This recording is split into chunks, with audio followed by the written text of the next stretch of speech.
guys, panibagong channel na naman po. Ito naman po ang panibagong kwento natin.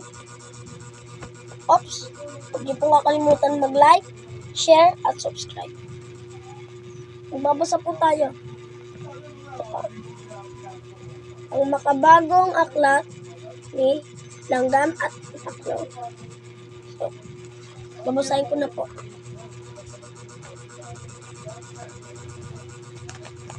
Narito ang kwento ng ating pagigiliwan.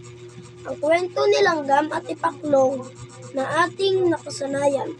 Binago ng panahon ang karanasan. Ano kaya ang pagbabago sa dalawang magkaibigan?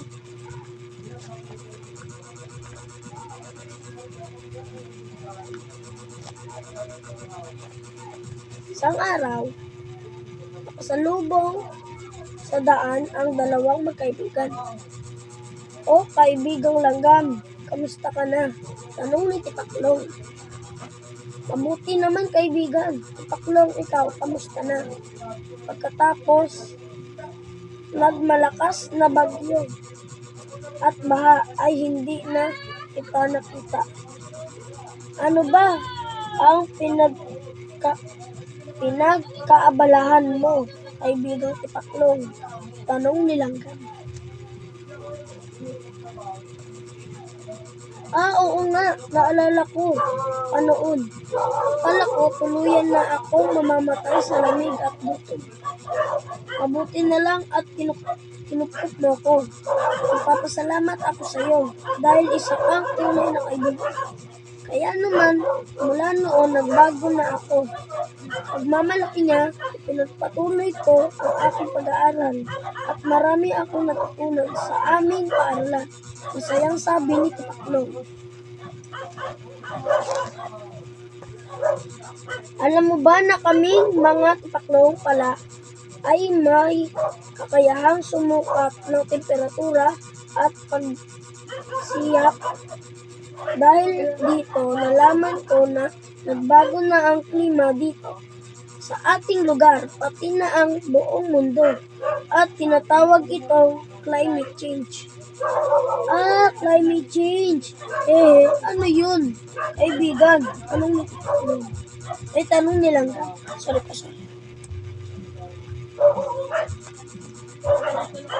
Naranasan na sa iba't ibang bahagi ng mundo ang matinding epekto ng malawakang pagbabago ng klima.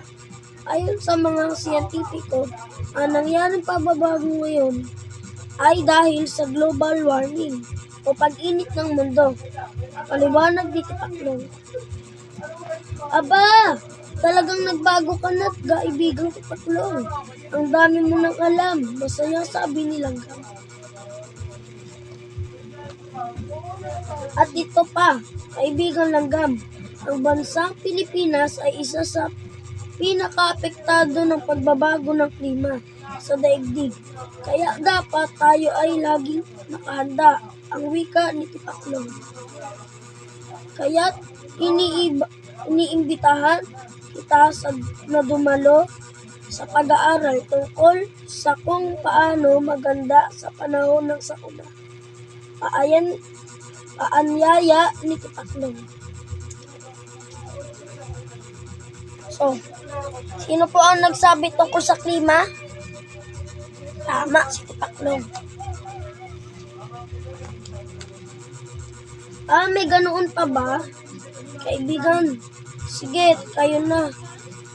Kayo na lang, kailangan ko pang mag-ipon ng mga pagkain para hindi kami magutom ng pamilya ko. Pagdating ng tag-ulan, ang wika ni Langgam na nagmamadaling umalis. Basta hintayin kita sa plaza, sigaw ni Tipaklong. Pagpatuloy sa kanyang paglilibot si Tipaklong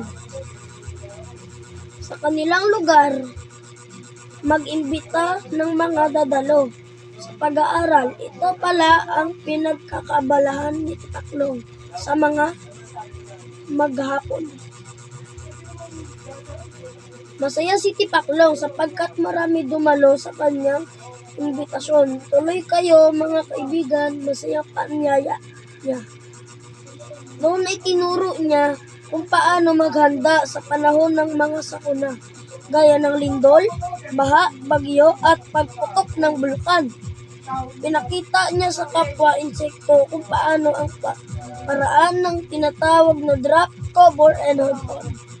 Sa tuwing may lindol, ipinapaliwanag din ni Tipaklong ang kahalagahan ng paghahanda ng emergency kit o ang mga survival kit na dapat ang bawat pamilya ay meron nito.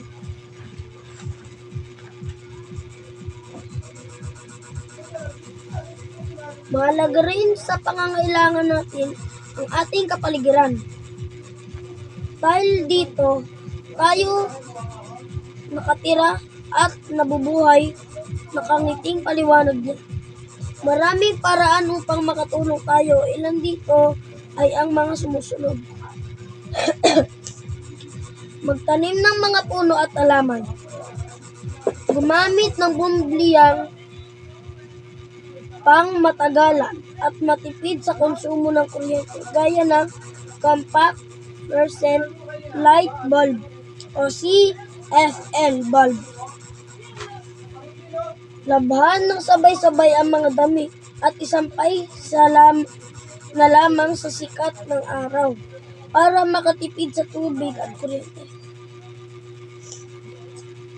Number 4.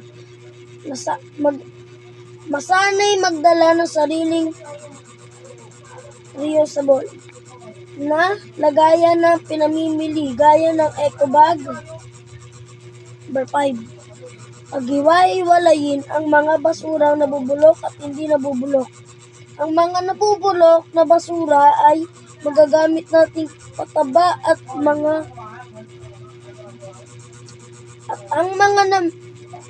mga hindi naman nabubulok ay maaari pa nating pagkakitaan. Paliwanag niya.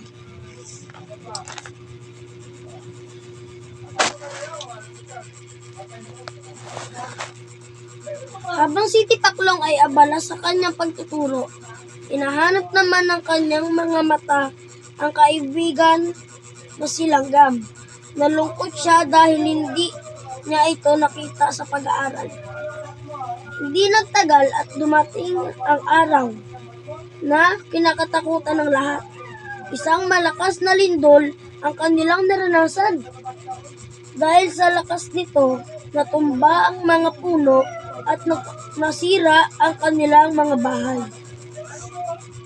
Ngunit dahil napag-aralan nila kung paano maghanda sa panahon ng sakuna, marami sa mga insekto ang nakaligtas sa